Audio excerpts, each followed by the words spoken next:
সংখ্যক সাহাবায়ে কেরামকে সঙ্গে নিয়ে একটি বাগানে বৃক্ষের নিচে দাঁড়ায়া ছিলেন।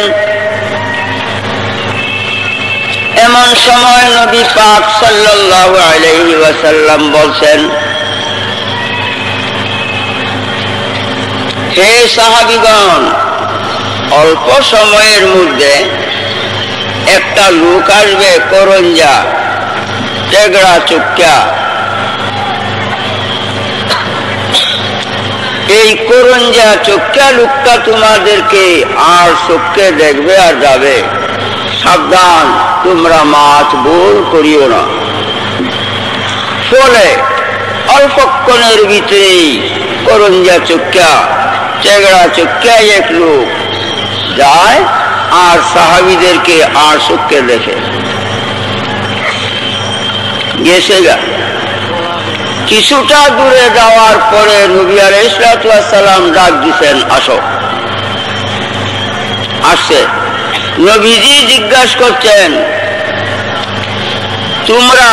তুমি এবং তোমার দলে তোমরা আমাকে গালিগালাজ করো কেন? গালি একটা কথা, গালি এও কথা। তোমরা আমাকে গালিগালাজ করো কেন? করঞ্জা হ্যাঁ না, গালি দেই অথবা দেই না এমন কোন উত্তর দেয় নাই, চুপচাপ চলে গেছে। যায়া তার দল বল লইয়া আইছে, তার দল লইয়া আইছে। এখন আল্লাহ পাক বলেন, আয়া কি কইছে? ইয়াহলিফুনা বিল্লাহ। করঞ্জা তার দল লইয়া আয়া কয়, আল্লাহর কসম, আল্লাহর কসম, আপনি যা বলছেন আমরা তা বলিনি। অর্থাৎ আপনাকে আমরা গালিগালাজ করিনি। আল্লাহর কসম খায়া দলে বলে অস্বীকার গেছে।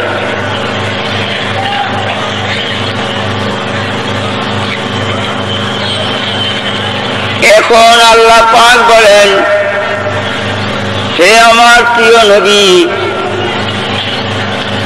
করঞ্জা সে তার দল বল নিয়ে আইসা আমি আল্লাহর কসম খায়া অস্বীকার করছে। আমি আল্লাহরে মানি, আমি আল্লাহর কসম খায়া অস্বীকার করছে। আমি আল্লাহ সাক্ষী দিতেছি, ওয়ালাকাদ ক্বালু কালিমাতাল কুফরে।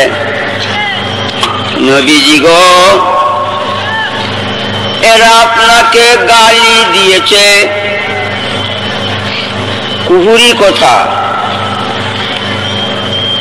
কুফরি কথা মানে গালি দিয়েছে, বেয়াদবিজনক কথা আপনার শানে বলিয়াছে। ওয়ালাকাদ ক্বালু, নিশ্চয়ই নিশ্চয়ই এরা বলছে, বেয়াদবি করছে। ও প্রিয় নবী, কি হইছে? কাফারু বাদা ইসলামিহিম। কাফারু জামা মুযাক্কার গায়েব বা ইসবাত ফিল মাজি মারুফ। কাফারু জামা সিগা মাজি, মাজি কুরআনে ব্যবহার হয় ইয়াকিনের অর্থের জন্য। কাফারু নিঃসন্দেহে, আল্লাহ কয় নিঃসন্দেহে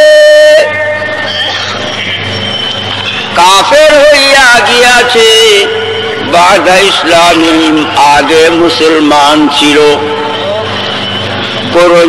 করঞ্জার দল আগে মুসলমান ছিল। হে প্রিয় নবী, আপনার সঙ্গে বেয়াদবি করার দরুন, বেয়াদবিজনক কথা বলার দরুন কাফের হইয়া গেছে। কুরআন দ্বারা প্রমাণ, নবীজির সাথে একটি বেয়াদবি করলে সঙ্গে সঙ্গে কাফের হইয়া যায় আর মুসলমানই থাকে না।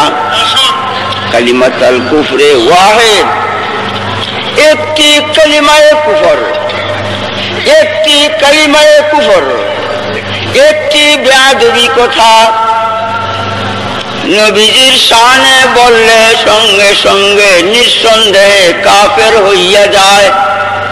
কুরআন তার উজ্জ্বল প্রমাণ। আয়াত নাযিল হয়েছে কোন একটি ঘটনাকে কেন্দ্র করে, কিন্তু হুকুমটা তার আম। নুজুলে খাস, হুকমে আম। হুকুমটা তার আম, কিয়ামত পর্যন্ত হুকুম জারি। কেন?